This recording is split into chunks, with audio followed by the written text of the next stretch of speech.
Welcome to Students Incorporated. I'm your host, Mr. Jason. Join me weekly as my students and I bring you content that's informative, positive, fun, and uplifting. This podcast is created and produced with the help of students from the International Community School of Bangkok. We often hear that the restaurant business is one of the toughest industries in the world. So how do you go from opening a single ramen shop in Bangkok, a highly competitive market, to building one of Thailand's fastest growing dining empires?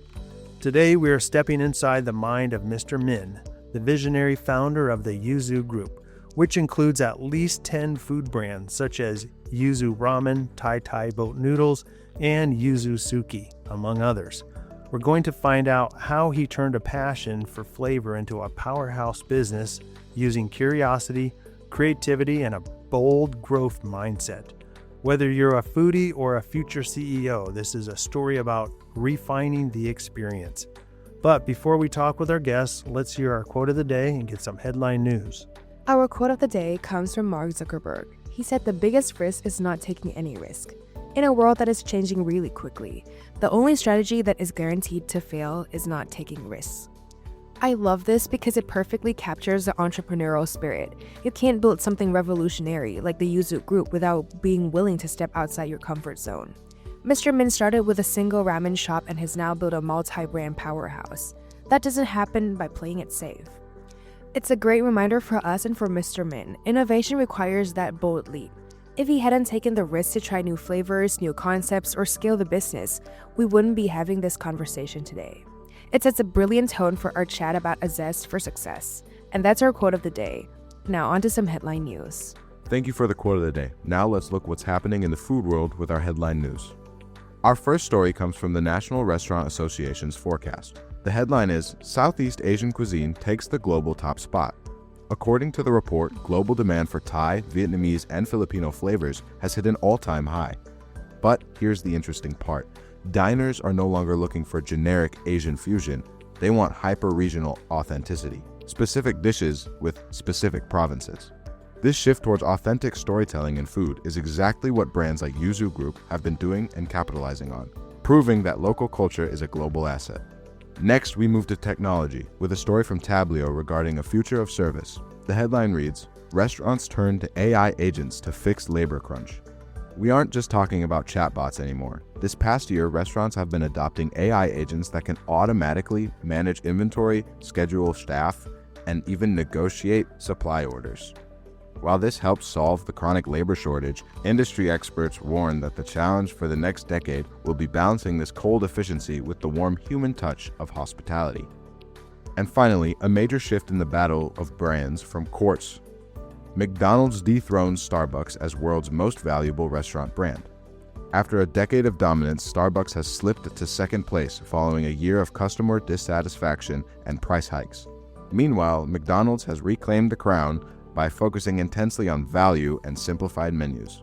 There's a massive reminder for all entrepreneurs that no matter how big you get, if you lose connection with your core customer, you can lose your lead.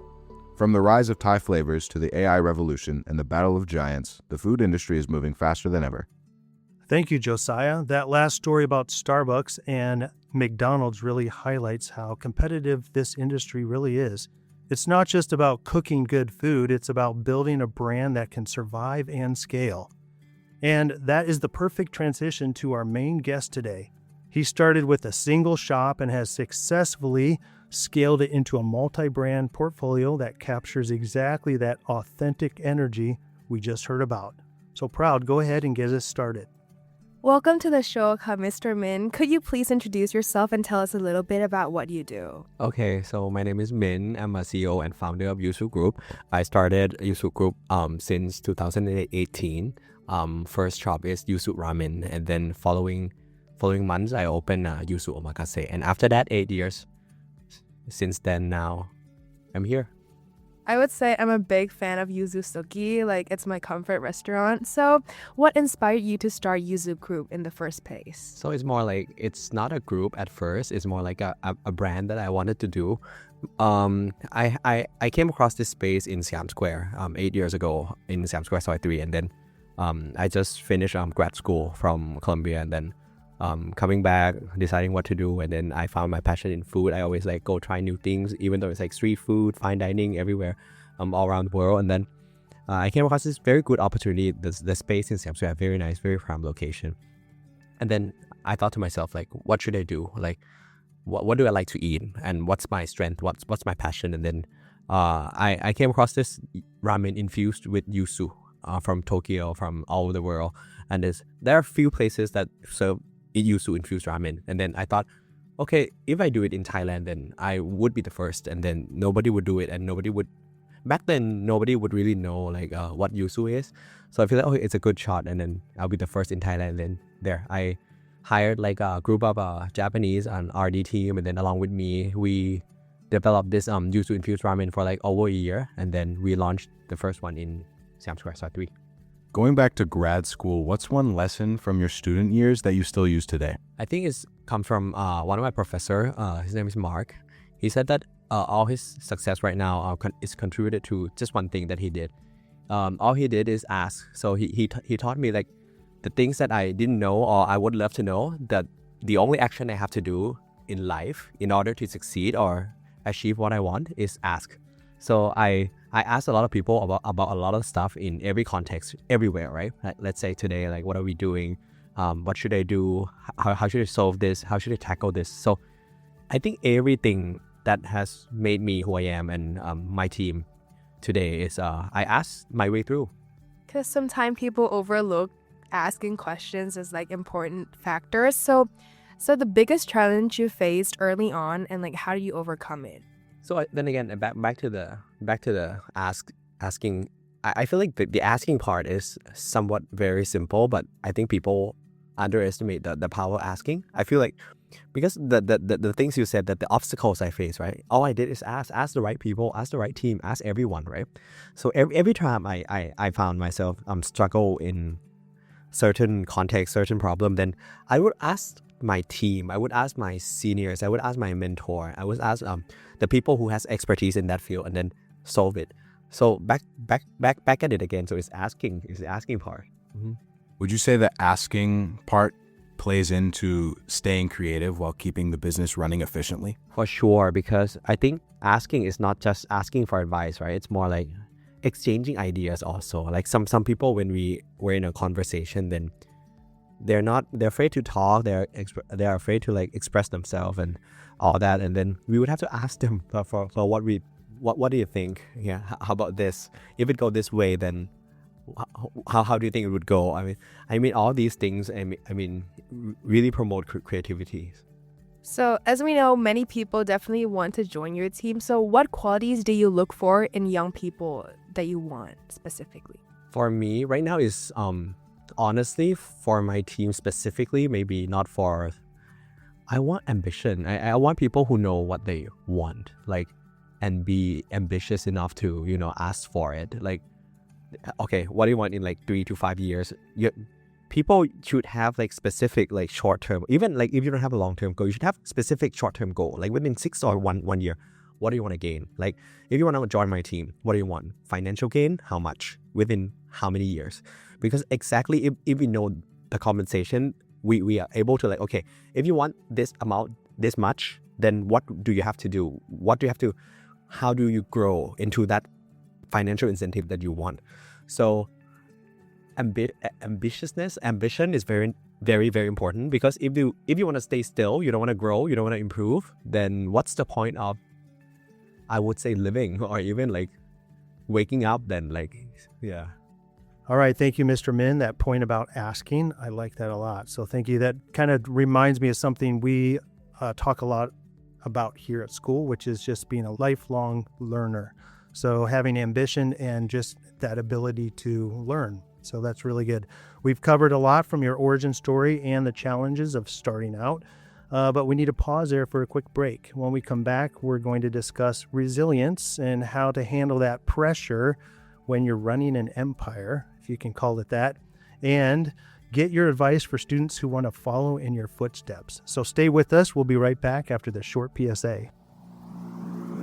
1, 2, 3, 4. And that's a perfect pause point because you can't talk about flavor in business without talking about the foundation, safety and quality. This is a quick public service announcement for all our listeners who are planning their own food ventures. Whether it's a pop-up, a food truck, or a restaurant, food safety is non-negotiable. Remember the 4 C's of food safety that every successful kitchen lives by: clean, cook, chill, and avoid cross-contamination. Your reputation is built on the trust your customers place in every single bite. Min's success with the YUZU Group isn't just about bold flavors. It's about consistency and quality control on a massive scale. Make sure your business, no matter how small, prioritizes the health and safety of your patrons above all else. A safe dish is a successful dish. And we are back. Before the break, Mr. Min shared how YUZU Group began. Now I want to shift gears to the mindset of a CEO. Scaling a business isn't just about logistics. It's about managing, and managing a lot, including yourself. Proud, go ahead and get us started with this segment again. How do you handle stress or pressure when things get tough? I think stress comes from when you face a certain situation and you don't know how to solve it. Stress happens because you don't know what to do when you face a particular problem. And when you don't know what to do, then you're stressed. But every time that you face problems, then you have to figure out the ways, right? Say when you go skiing, right? You have 2 choices. You look at the trees or you look at the way, right? Of course, I mean, you have to take into account the trees is a challenge. But then if you look at the trees, then you wouldn't find the solution or the way, right? So when you go skiing, you look for the pathway that you go through the trees. So usually when you see problems as the tree when you go skiing. So it's like you have to look for the way, but the tree is not the problem. It's like you cannot find the way yet, but the tree is there, but you find the way around it. So that's every time when I think of problems, I think of it that way. So I think I have a pretty good stress management if I look at the problem or obstacles that way. But let's say another day, of course, every day we have like unsolved problems and you have to, think about it another. When the team or I myself cannot think of something, we try to sit on it a little bit, we'll circle back to it. Like the situation where we cannot solve that problem is not something to be stressful just yet. So I think when we have to look through it in another perspective, give it time, talk to a lot of people, and then try to get something out of this problem logically and like in a timely manner. So I feel like we've done your best. I feel like we have done our best in the time given to us already, and we put it there, sit around it a little bit, and then sit on it a little bit, and then come back. So at the end of the day, it's more like, have we done our best to tackle this problem? Is there any, because if everything we do minutes by minutes today is the best we can do to solve this problem, let's do it tomorrow again. So it's more like, I think it's that kind of mentality that I have to manage my stress level. So frankly, it's like, okay, I can still sleep every night, go to bed and then like wake up fresh, It's not like it's in my head. I cannot sleep like that. Shifting back to the mindset of the CEO, what emerging trends in food and hospitality should students pay attention to for wanting to get into this business?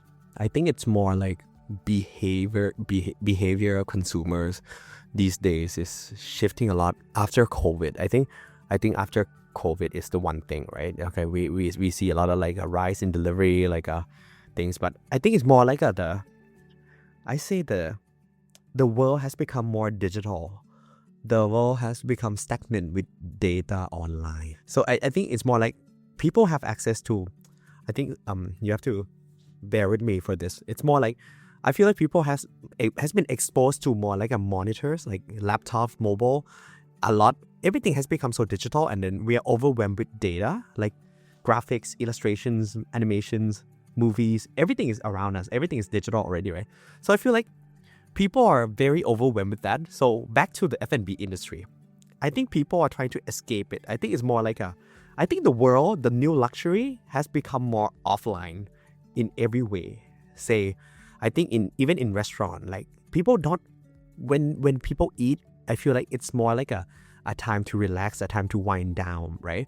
So in terms of menu, even the food, even the interior, everything, I think everything has to be simplified in the next 3 to 5 years, I think we see a lot of, I think minimalism in terms of interior, or even like simplification of menu, or even the names, or even the SKU of menu presented. You see a lot of brands right now that, the brand that thrives right now is not the brand that has like, a full-scale restaurant. Okay, full-scale restaurant is mainly for family dining or whatever, but I think people now, behavior change. People want something quick. People want something simple, quick and simple. Simple, not just the food is simple. SKU has to be very small, like easy to decide. If this restaurant sells chicken over rice, they sell chicken over rice. If you put noodles over rice or chicken over noodles, it becomes like stagnant. Like we are overwhelmed. Even though we look at it, we don't see why is it overwhelmed. But I mean, underneath our like, I don't know, everything that everyone has been exposed to all day, I feel like the SKU of the menu has to be. So to put it in a very plain word, it's like everything has to be super simple. Yeah, simplicity of everything in terms of F&B, specifically the industry that I'm in, I think is mandatory in the next 3 to 5 years. Yeah. So, what is one mistake young entrepreneurs should avoid? Over-invest in things. I think 8 years that I do this business, I mean, I still figuring out a lot of aspects of business, right? I feel like people try finance. I think when we do business, we have only one aim, right? It's like, if we do business, we set up a company, the company function is to make profit, right? To make profit is revenue minus expense is profit, okay, whether it's marginal, net, or whatever. But then if that is the business is created for, then the investments that, people like a young generation, or even me back then, even like me a year ago, right? We tend to over-invest in a lot of things that shouldn't be invested in, right? So you have to prioritize like the investment. Okay, the F&B specifically, how do you like invest in interiors, right? Take like sound system, like raw material and everything. Do not over-invest. I feel like people are, okay, we want the best one. We want the good one. Okay, this is my first project. Let's do this way. I want this exact table. It's expensive, but I want it. This and that. Prioritize things a little bit. Do things that matters to your business and can generate the most revenue.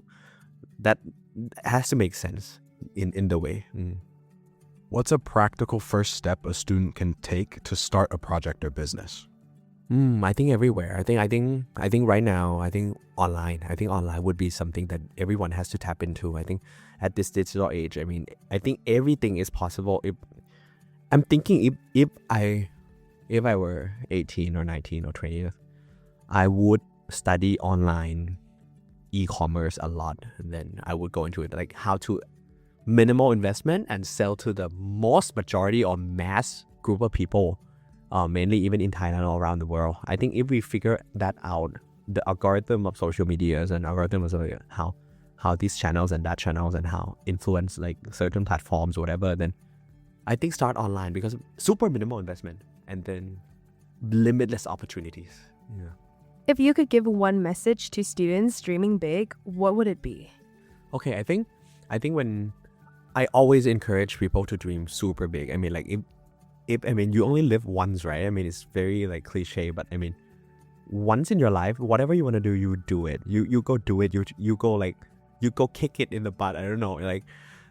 But big, the size of the dream, I have to really emphasize on this. No one, your dream cannot be compared to others people's dream. Say, for example, your dream is grow 1 million trees in your lifetime, right? And stay in a cave with like your family, right? That's your dream, right? If you can achieve it, you do it. Bravo, good for you. Some people want 1 billion baht. Okay, good for them. Let's go do it. Some people want 10 million baht. Let's do it. But the 10 million and the 1 billion cannot be compared, because people don't want the same thing, right? Okay, financial gain. Some people want to be in a money game. Okay, let's do it, right? But is it the whole dream that you ever dreamed of? No, but it's your first dream, right? Whatever you want to do, as long as you don't harm people, you don't take advantage of people or being unfair or dishonest, I say you go do it. Whatever you want to do, you do it. But do not put your dream into a scales of other people's. That's like no. Yeah. Okay, well, thank you very much. I like that dream big, but don't compare to other people. I think that's a fantastic note to end on. Mr. Min, thank you again for being our guest today and for sharing your time and insights with us. Your journey from that first ramen shop till now is a powerful reminder that passion combined with the right systems and a big dream can truly go global. And it has been our pleasure having you on this show, so thank you very much.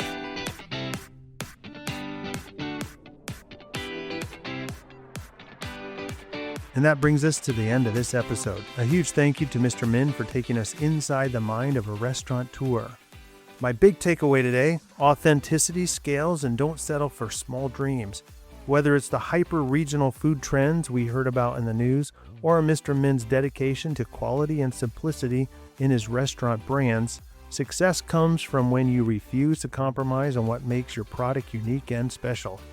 Thank you all for tuning in. If you enjoyed today's episode, please remember to subscribe or leave us a review. It really helps us bring more great guests like this to the show. Until next time, keep learning and keep creating. And as always, this podcast would not be possible without the hard work and support of our international student production team. All music and sound effects are courtesy of Pixabay.com, a vibrant community of creatives sharing copyright-free images, videos, and music. And we're signing off until next time. We are Students Incorporated because your voice matters.